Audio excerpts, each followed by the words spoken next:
Hello dear student, पिछली classes में हम लोगों ने लेसन नंबर 2.4 को कंप्लीट कर लिया था, जिसमें आपके जो भी अंकगणित से रिलेटेड क्वेश्चन थे वो थे। ठीक है, अब इसमें हम क्या करेंगे, समीकरणों को हल करेंगे। फिलहाल जो हमने पिछला लेसन सॉल्व किया है उसमें आयु से आधारित और फिर जो है रेशियो वाले, मतलब अनुपात वाले क्वेश्चंस, बहुत सारे क्वेश्चंस दे रखे थे जिनको आप लोगों ने सॉल्व कर लिया था। अब आज नया लेसन हम लोग स्टार्ट कर रहे हैं प्रश्नावली 2.5 का। तो ऐसे टाइप के क्वेश्चंस आप लोगों ने पहले भी सॉल्व कर लिए हैं, लेकिन ये क्या है, थोड़े से बड़े हैं क्वेश्चन। ठीक है, इसमें बोला है निम्न रैखिक समीकरणों को हल करिए। तो अब हम क्या कर रहे हैं, इसको हम लोग कंटिन्यू करेंगे। इसमें आप देख रहे हैं जो आपको दिया हुआ है, हम लोग लेसन स्टार्ट कर रहे हैं प्रश्नावली 2.5। अब इसमें हम सबसे पहले पहला वाला क्वेश्चन राइट डाउन कर लेते हैं। क्वेश्चन क्या बोला है, x/2 - 1/5 इक्वल टू x/3 + 1/4। बोला है निम्न रैखिक समीकरणों को हल करें। रैखिक समीकरणों को हल करने का मतलब क्या है, हमें x का मान निकालना है। ठीक है, x का मान निकालने की बात किया है। अब ऐसे क्वेश्चन जब भी आपको दिए रहे तो आप क्या किया करिए, मैंने आपको पहले भी बता रखा है कि हमेशा यक्स वाले टर्म को आप एक साइड करेंगे और नंबर वाले टर्म को एक साइड करेंगे। ठीक है, तो इस क्वेश्चन में आपको क्या करना है, आप यहाँ पे ध्यान दे रहे हैं ये x/2 यहाँ दिया हुआ है, x/3 यहाँ। तो हम क्या करेंगे, सबसे पहले हमारा सबसे पहला मोटिव क्या रहेगा, हम यक्स वाले के साथ रखेंगे। तो x/2 को ऐसे ही रहने दीजिए, इस x/3 को इस साइड ले आएंगे तो इधर प्लस चिन्ह है, इधर आएगा तो माइनस चिन्ह हो जाएगा। ठीक है, अब क्या है, इक्वल की जगह इक्वल का साइन लगा दीजिए। ये है आपका 1/4, ऐसे ही लिख लीजिए। अब ये जो हमारा संख्या बचा हुआ है -1/4, इसको हम इक्वल के उस साइड भेजेंगे तो इधर हो जाएगा +1/5। ठीक है, अब क्या करेंगे, जब भी ऐसे टाइप के क्वेश्चंस दिए रहे हैं तो आप देख रहे हैं यहाँ पे 2 है, यहाँ पे 3 है। तो ऐसे क्वेश्चंस को आसान बनाने के लिए हम क्या करेंगे, इसका क्रॉस मल्टीप्लाई करना स्टार्ट करेंगे। क्रॉस मल्टीप्लाई कर दीजिए, ये सबसे अच्छा। इसका इधर गुड़ा, इसका इधर गुड़ा, फिर इन दोनों का आपस में गुड़ा। ठीक है, सेम वही चीज़, इसका इधर इन दोनों का आपस में गुणा कर सकते हैं, इन दोनों का आपस में गुणा, फिर इन दोनों का भी आपस में गुणा कर सकते हैं। अब हम करेंगे यहाँ गुणा, तो हमारा क्या हो जाएगा, 3 का x के साथ गुणा करेंगे 3x हो जाएगा, यहाँ माइनस चिन्ह है माइनस लगाइए। 2 का x के साथ गुणा करेंगे 2x, फिर इन दोनों का आपस में गुणा 2 × 3, फिर बराबर क्या हो जाएगा, 5 का 1 के साथ गुणा, 5 × 9 5, यहाँ बचा प्लस प्लस लिख लीजिए। 4 का 1 के साथ गुणा करेंगे तो 4 × 9 4। अब क्या है, 4 का 5 के साथ गुणा करेंगे तो 4 × 5 आ जाएगा। ठीक है, 3x में से 2x घटेगा तो कितना x बचेगा, 1x बचेगा। 2/3 की क्या हो जाएगा आपका, 2/3 हो जाएगा 6। अब ये 5 में 4 जोड़ेंगे तो 5 × 4 = 9 और 5 चौकी कितना हो जाएगा यहाँ पे 20। ठीक है, अब हमें x का मान निकालना है तो हम क्या करेंगे, इस 6 का गुणा इधर कर देंगे तो x बराबर हो जाएगा 9 × 6/20। यहाँ से चाहें तो आप काट सकते हैं, 2/3 6, 2 × 20। आगे ये कटेगा नहीं तो 9 का गुणा 3 में कर लीजिए, 9 × 3 = 27/10। इस तरीके से आपका क्या आ जाएगा, ये 27/10 आंसर आ जाएगा। ठीक है, आप चाहते तो इसको आप दूसरे तरीके से भी कर सकते थे, लेकिन दूसरे तरीके से करने में आपको बहुत ही ज़्यादा लंबा पड़ जाता, तो उस विधि का प्रयोग ना करके हम लोग नॉर्मल ऐसे ही क्वेश्चन को सॉल्व करेंगे। ठीक है, अब हम लोग क्वेश्चन नंबर 2 की तरफ चलते हैं। क्वेश्चन नंबर 2 में अगर आप यहाँ पे ध्यान से देखें तो क्वेश्चन नंबर 2 को पहले हम यहाँ पे लिख लेते हैं। क्वेश्चन नंबर 2 में दिया क्या है, n/2 है, -3n/4 दिया हुआ है, +5n/6 = 21। ठीक है, इतना दिया हुआ है। अब इसमें क्या करेंगे, देख रहे हैं यहाँ पे n वाले टर्म को पहले ही एक साथ रखा हुआ है। हम क्या करेंगे, अगर हम यहाँ पे ध्यान से देखें, ठीक है, यहाँ पे देख रहे हैं 2 है, यहाँ पे देख रहे हैं 4 है, यहाँ पे देख रहे हैं 6 है। तो आप क्या करेंगे, जब भी ऐसे 3 टर्म वाले दिए रहे हैं तो इनको आसान बनाने का एक ही तरीका है कि आप 2, 4 और 6, 2, 4 और 6 इन तीनों का एलसीएम निकाल लीजिए।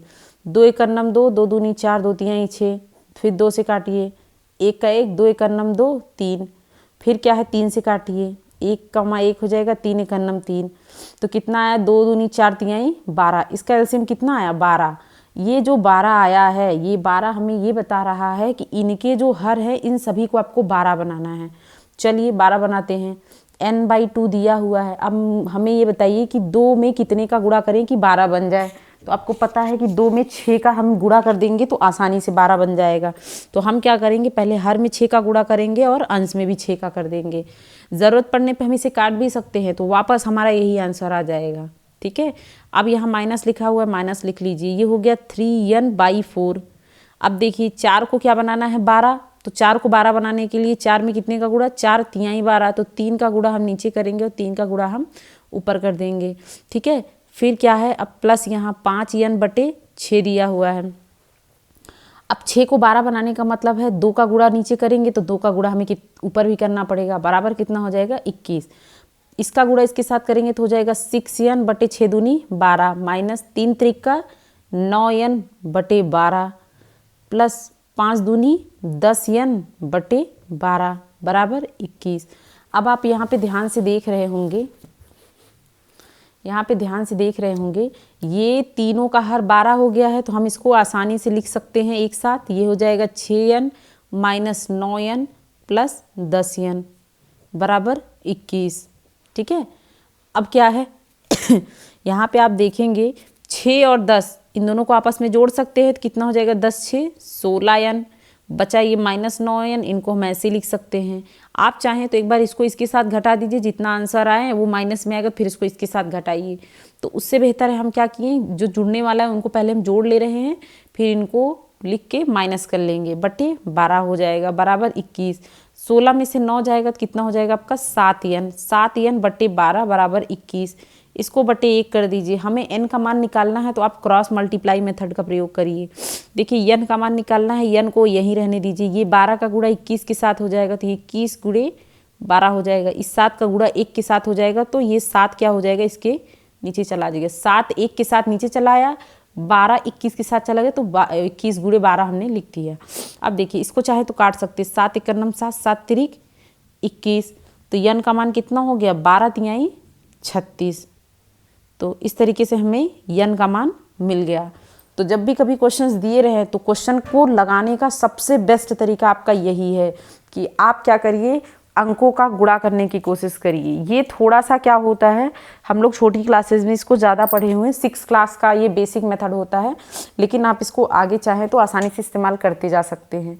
इससे क्या होता है, आपकी गलती कहीं नहीं होती। तो आप ये भी यूज़ कर सकते हैं, इस तरीके से भी यूज़ कर सकते हैं, जो भी आपको आसान पड़े उस तरीके से आप क्वेश्चन को सॉल्व कर सकते हैं।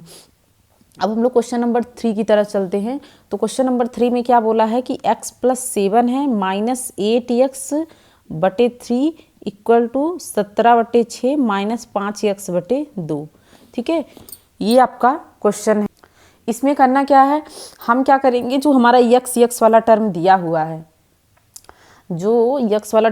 उसको हम एक तरफ कर लेंगे। तो आप देख रहे हैं ये x है, इसको ऐसे ही रहने दीजिए।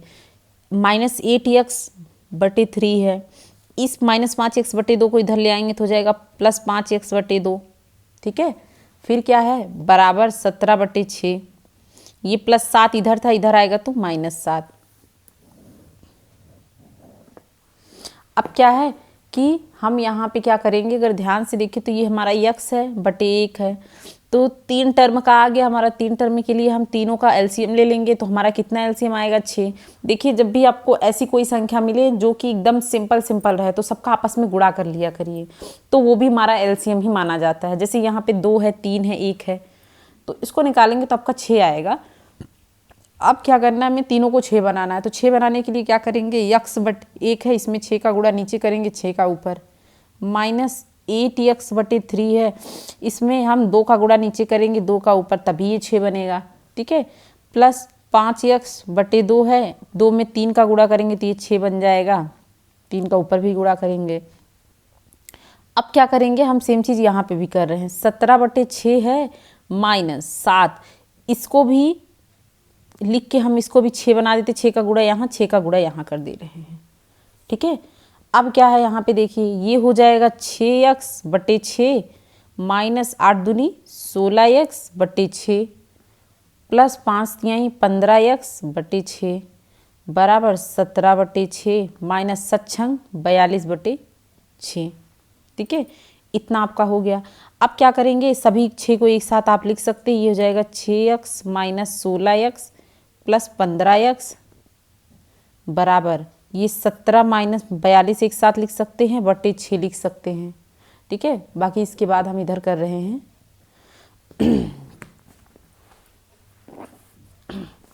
अब आगे आप यहाँ पे देखेंगे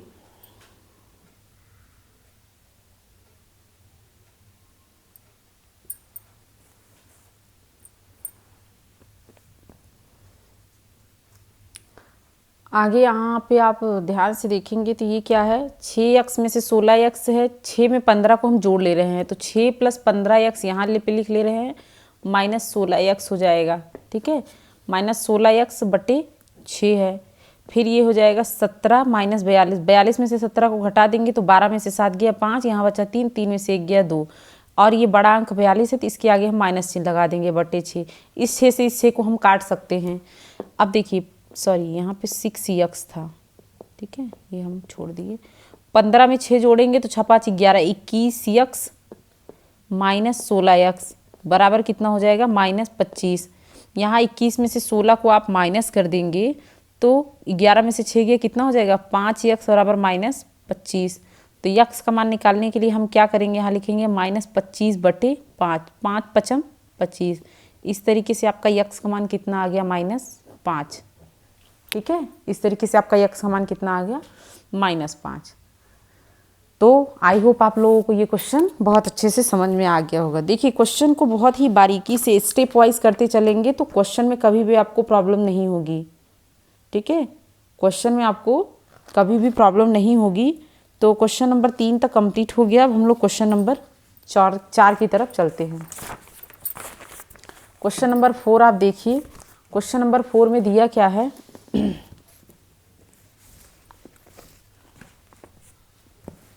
क्वेश्चन नंबर 4 में देखेंगे तो x - 5/3 = x - 3/5 ऐसे दिया है। तो इसमें क्या है, हम चीज़ों को अलग नहीं करेंगे, इसने पहले ही आंसर बना के दे दिया है।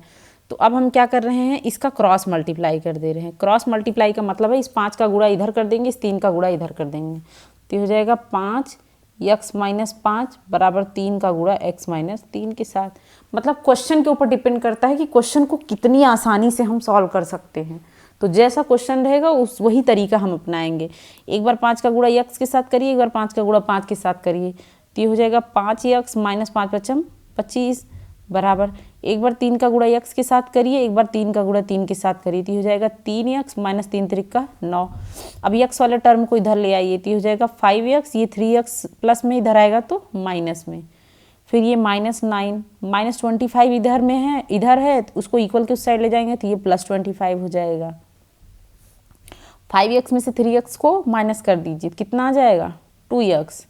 अब -9 में 25 को आप माइनस करेंगे, क्योंकि माइनस प्लस आपका हमेशा घटता है, घटा दीजिए। 15 में से 9 गया 6, ये 16 हो जाएगा। बड़ा अंक 25 है तो इसके सामने का चिन्ह प्लस लगेगा। x = 16 बटे इसको 2 में कर दीजिए, तो 2 × 8 = 16, तो x का मान कितना आ गया आपका, 8। ठीक है।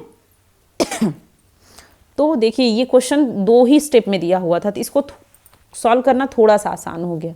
अब हम लोग क्वेश्चन नंबर 5 की तरफ चलते। क्वेश्चन नंबर 5 में क्या दिया है, 3t - 2/4 - 2t + 3/3 = 2/3 - t।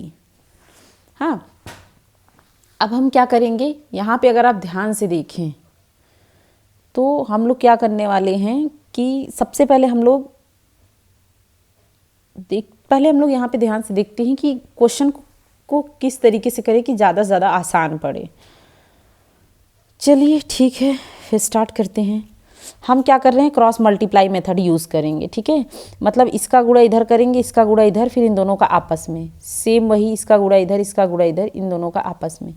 3 का गुणा इधर करिए तो 3 का गुणा 3t - 2 में हो जाएगा, माइनस चिन्ह लगेगा। ये 4 है, 4 का 4 लिख लेंगे, ये हो जाएगा 2t + 3।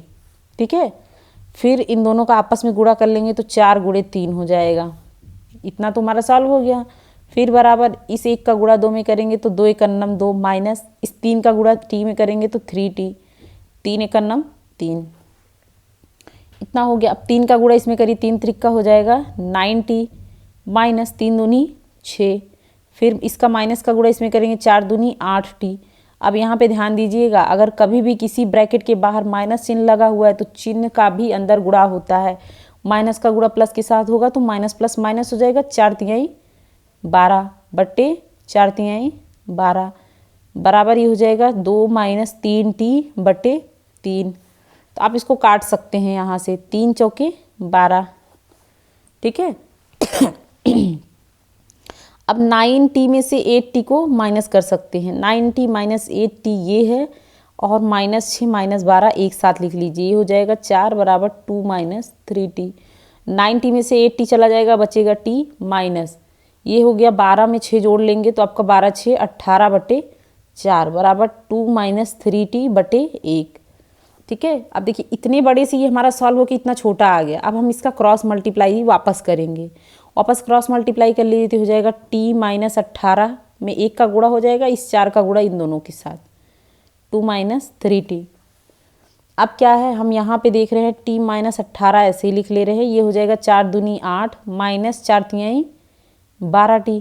अब देखिए इस 12t को हम इधर ले आएंगे तो ये हो जाएगा t माइनस 12 है, इधर आएगा तो प्लस 12t हो जाएगा, ठीक है। ये 8 है, 8 रहने दीजिए, इस माइनस 18 को उधर ले जाएंगे तो हो जाएगा प्लस 18, 12t में 1t जोड़ देंगे तो हो जाएगा 13t, ठीक है।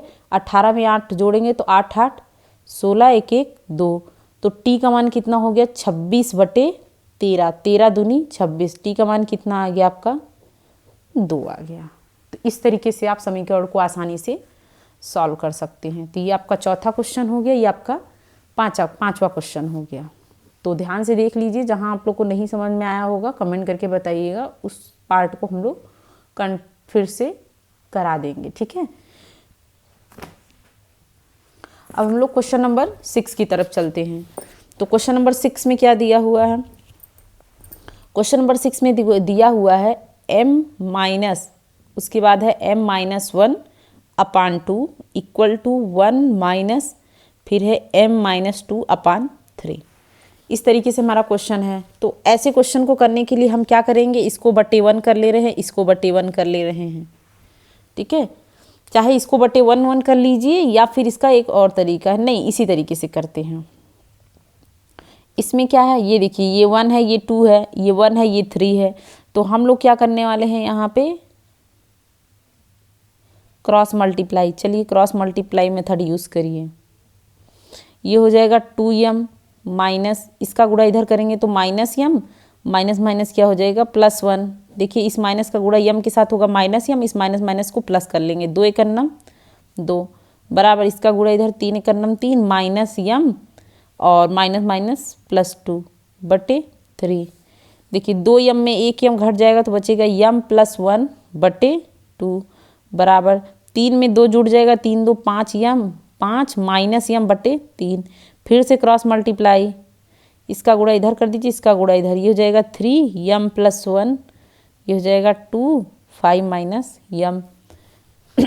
अब इसका गुणा करिए, ये हो जाएगा 3m +3 इक्वल टू, ये हो जाएगा 2 पंचे 10 माइनस 2m, ठीक है। अब ये 2m है, इसको इक्वल के इस साइड ले आइए, 3m, ये हो जाएगा +2m इक्वल टू 10 का 10 ही रह जाएगा, ये +3 इधर चला जाएगा तो माइनस हो जाएगा, ये हो जाएगा 3 2 5m बराबर 7। m का मान कितना हो जाएगा 7 बटे 5। तो इस तरीके से आपका सॉल्व हो जाएगा, ठीक है। क्वेश्चन थोड़ा सा अजीब लग रहा है, एक बार हम लोग इसको अच्छे से चेकआउट कर लेते हैं। ध्यान से पहले देखते हैं क्वेश्चन सही लिखे हैं। ये हो जाएगा m माइनस m माइनस 1 बटे 2 equal to 1 minus m minus 2/3। Sorry, इसमें देखते हैं कहीं गलत तो नहीं हुआ माइनस प्लस में। तो हमने क्या किया, यहाँ पे क्रॉस मल्टीप्लाई मेथड यूज़ किया। इसमें क्या किया, 2 का इसमें मल्टीप्लाई कर लिया, 2m, ये हो जाएगा माइनस m, उसके बाद इधर हो जाएगा आपका माइनस m माइनस माइनस +1 बटे 2, ये 3 1 9 3 हो गया, इसका इधर गुणा हो जाएगा तो माइनस m माइनस माइनस +2, ये बचेगा 3। अब क्या है, 2m में से 1 m घट गया, m +1 बटे 2, फिर क्या है 3 और 2 आपस में जुड़ जाएंगे 5, ये हो जाएगा माइनस m बटे 3। इस 3 का इधर गुणा करेंगे तो 3m +1, इसका इधर 2 5 माइनस m, 3m प्लस 3 1 9 3, 2 पंचे 10 हो जाएगा, -2m। इस 2m को हम इधर भेजेंगे तो प्लस हो जाएगा और इस 3 को उधर भेजेंगे तो माइनस हो जाएगा। तो 3 और 2 मिलके 5m बना लेंगे, 10 में से 3 चला जाएगा 7। तो इस तरीके से m का मान कितना हो जाएगा 7। इस 5 को इसके बटे में भेज देंगे तो हमें मिल जाएगा m बराबर 7/5। ठीक है, तो क्वेश्चन नंबर 6 तक कंप्लीट हो गया। प्रश्नावली 2.5 का 1 2 3 4 5 6 इतने क्वेश्चन हमने कर लिए हैं। अब क्या करना है, क्वेश्चन नंबर 7 8 9 10 5 क्वेश्चन और 4 क्वेश्चन बचे हैं, जिसमें बोला है निम्न समीकरणों को सरल रूप में बदलते हुए हल कीजिए। तो बोला है इनको सरल रूप में पहले बदलना है, फिर इनको हल करना है। तो ठीक है, तो बाकी का क्वेश्चन अब हम लोग अगली क्लास में करेंगे। ठीक है, तो आई होप आप लोग को यहाँ तक बहुत अच्छे से समझ में आ गया होगा। तो हम आगे बताएंगे कि इसको सरल रूप क्या बोलते हैं। क्रॉस मल्टीप्लाई मेथड तो आप लोगों को समझ में आ गया होगा। इसके बाद आपका अगला लेसन हो जाएगा, ये कंप्लीट कराने के बाद लेसन नंबर 2.6। इसमें भी कुछ ही क्वेश्चंस बचे हुए हैं, लगभग 7 क्वेश्चंस हैं। क्वेश्चन नंबर 7 तक ही करेंगे, उसके बाद हमारा ये लेसन कंप्लीट हो जाएगा। ये लेसन कंप्लीट होने के बाद हम लोग ज्योमेट्री